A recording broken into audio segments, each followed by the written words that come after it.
Mois de décembre, un mois déterminant pour les associations qui réalisent l'essentiel de leur collecte donc en fin d'année. Ce matin, sur RMC, nous avons justement choisi de faire le point sur ces dons en cette fin d'année marquée par la crise sanitaire. Bonjour Aurélia Manoli. Bonjour. Jusque-là, est-ce que les Français ont donné ?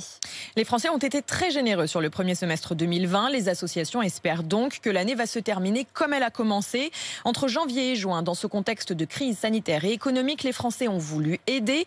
Leurs dons ont augmenté de 22% par rapport à la même période de 2019. C'est du jamais vu selon le baromètre France Générosité.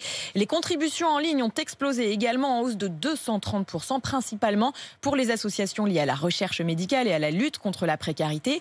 Mais l'essentiel des dons se fait en fin d'année, à plus de 20% sur ce seul mois de décembre.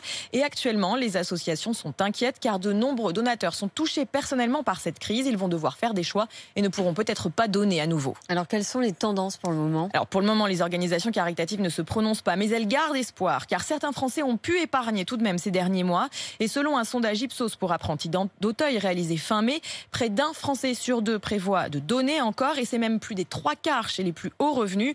Mais l'inquiétude provient surtout des besoins croissants qui sont constatés par les associations. Plus 45% de bénéficiaires du côté du Secours populaire. La Croix-Rouge s'attend, elle, à voir 1 million de personnes pauvres de plus en 2021. Les stocks sont épuisés, il va donc falloir encore plus de dons. Et difficultés supplémentaires cette année, le confinement rend justement compliqué ces collectes. Oui, beaucoup de ces collectes ont dû être annulées. Les collectes dans les écoles ou les entreprises d'action contre la faim, par exemple, qui tablent sur 8 millions d'euros de recettes en moins.